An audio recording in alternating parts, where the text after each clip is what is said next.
guys, welcome back to the homestead, and it is a gorgeous spring day here today. It's very much the calm before the storm here. We're expecting some pretty nasty thunderstorms tonight and into tomorrow, so that kind of sucks. But before that weather hits, I want to tell y'all a story. So part of what we do here is obviously we're feeding a lot of animals, and we want to make sure we're feeding the best feed for what we're doing with them. You know, Bonnie and Clyde are two meat goats that were gifted to us to help eat some of our finch rows. They don't necessarily need grain. Now, on the flip side of that, our dairy goats do need grain and need a certain kind of hay to produce milk, good tasting milk and things like that. So when I went to bring Brandy Carlisle and Annie Oakley onto the farm, I was researching feed. One of the things I knew off the bat is I wanted to use chaff hay, which is a fermented alfalfa. It comes in a nice sealed package, so therefore it doesn't age. Once it's sealed, it's good to go. It's not exposed to air.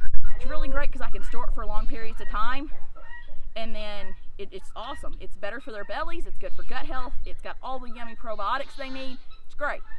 Well, ran into a challenge finding that in my area. I think there was 3 stores within an hour radius of me that sold it. Okay, not a big deal. Second problem I ran into with finding feed is finding dairy goat feed. I can find all kinds of meat goat feed. I can find all-purpose feed. I can find all that I want. But I could not find something that was curated for lactating dairy goats. So I was searching, couldn't find nothing. Finally found a store. It's an hour away. Now, the awesome thing is this store also sold chaff hay. And even awesome, I won't say more awesome because that's not a word. What worked out even better is it was back where me and Reagan grew up. Me and Reagan grew up 10 minutes from Benton, Kentucky, and this is the Marshall County Feed Co-op. I think it's actually just the Marshall County Co-op. But they carried chaff hay and they carried Purina dairy goat feed. So I traveled 1 hour to buy my goats feed. Well, a couple weeks ago, I was there buying dairy goat feed, and the lady noticed, oh, she's buying dairy goat feed. She must have dairy goats. So we started chatting, and she mentioned to me that she had some pregnant mama Nigerian dwarfs that she was interested in selling. Well, you know me, my eyes get huge. I'm like, ooh. So I convinced Reagan that we needed not only another goat, but a pregnant goat. So let's go introduce y'all to Violet.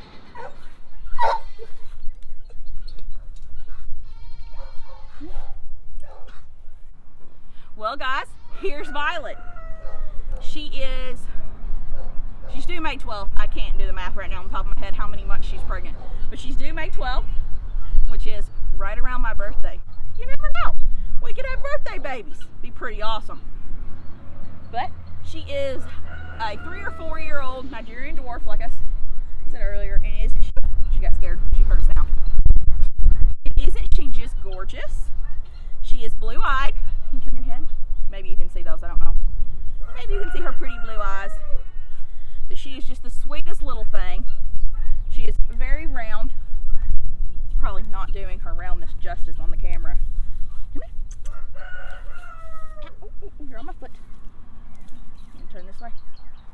But she is just the sweetest little girl. The kids love her. The kids can run up and hug her and love on her. Come here. Oh, she's gonna run away. Come here, baby. There we go.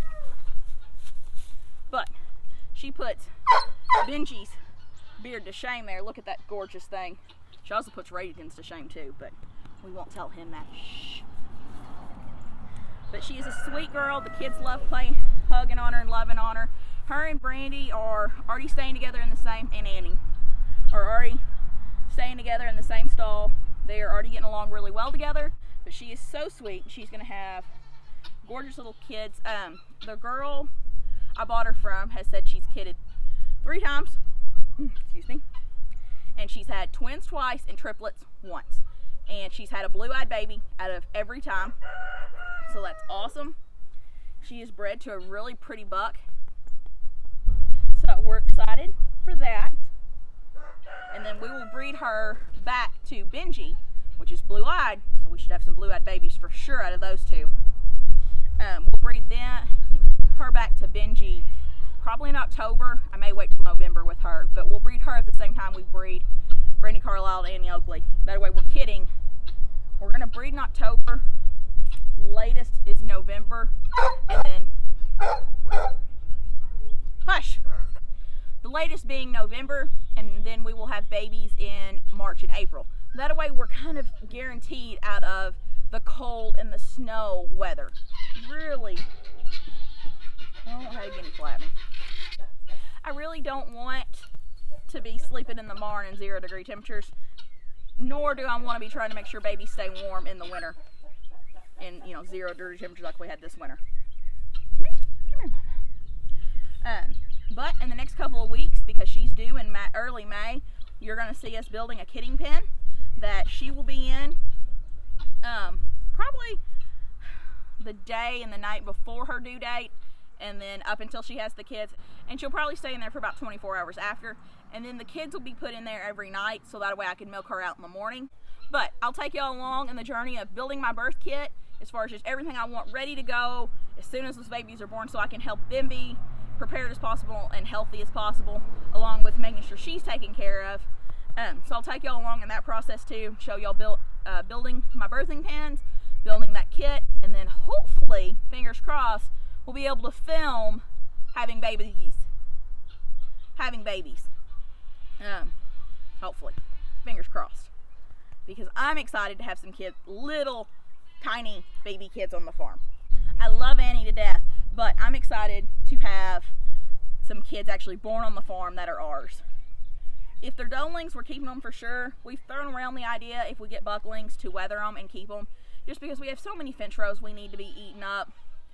Just getting a bigger herd. Not going to hurt us to have a couple small dwarf wethers around. Good thing about wethers is males can actually get sick from eating too much grain, so therefore you don't have to feed males grain. It's nice to kind of supplement some in there just to make sure they're keeping in good body condition, but if they're out in the field enough and things like that, you don't have to worry. And with them being weathered, they can stay with the girls year round, no chance of babies, because they're weathered. They won't be intact. And that's all stuff we can handle here on the farm with banding them when they're babies. Well, I think that wraps up today with me and Violet. Everyone be sure to like, subscribe, so you can see little babies when they come into the farm in May. Everyone be sure to say hi to Violet in the comments. Leave us some ideas for some baby names. Trying to go with a Western outlaw kind of country music theme. So if you got any good ideas, let me know, because I have a running list. Maybe y'all can help us name some names, because most of the names I have are girls. We're going to probably need some buckling names. But we'll see you on the next video, guys. Bye!